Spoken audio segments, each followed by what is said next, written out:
কোনো বান্দা যখন ফজর নামাজ পড়ে না, তখন ফেরেশতাগণ আল্লাহ তাআলাকে বলে, হে আমাদের রব, আপনার এই নাফরমান বান্দা তো আপনাটাকে সাড়া দেয়নি, তো আপনি তার রিজিক এখন কেন বন্ধ করেননি?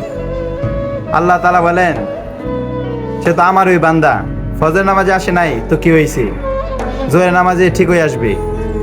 তো এমনইভাবে যখন জোহরের নামাজেও বান্দা যায় না, তখন ফেরেশতাগণ আবার আল্লাহ তাআলাকে বলেন, আপনি এখন কেন তার রিজিক বন্ধ করতেছেন না? তখন আল্লাহ তাআলা আবারও বলেন, সে তো আমার ওই বান্দা, জোহরের নামাজে যায় নাই তো কি হয়েছে, আসরের নামাজে ঠিক হয়ে যাবে। তো এমনভাবে বান্দা যখন আসরের নামাজেও যায় না, ফেরেশতাগণ এভাবে বলতে থাকে।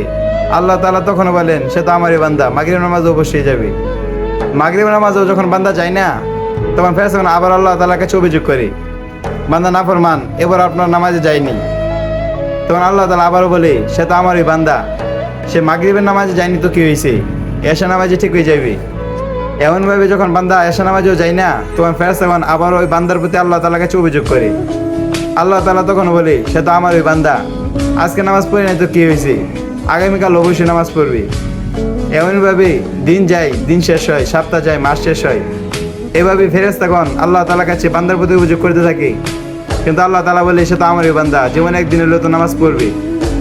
তো দেখেন আল্লাহ তাআলা আমাদের প্রতি কতটা বিশ্বাস রাখে, ভরসা করে।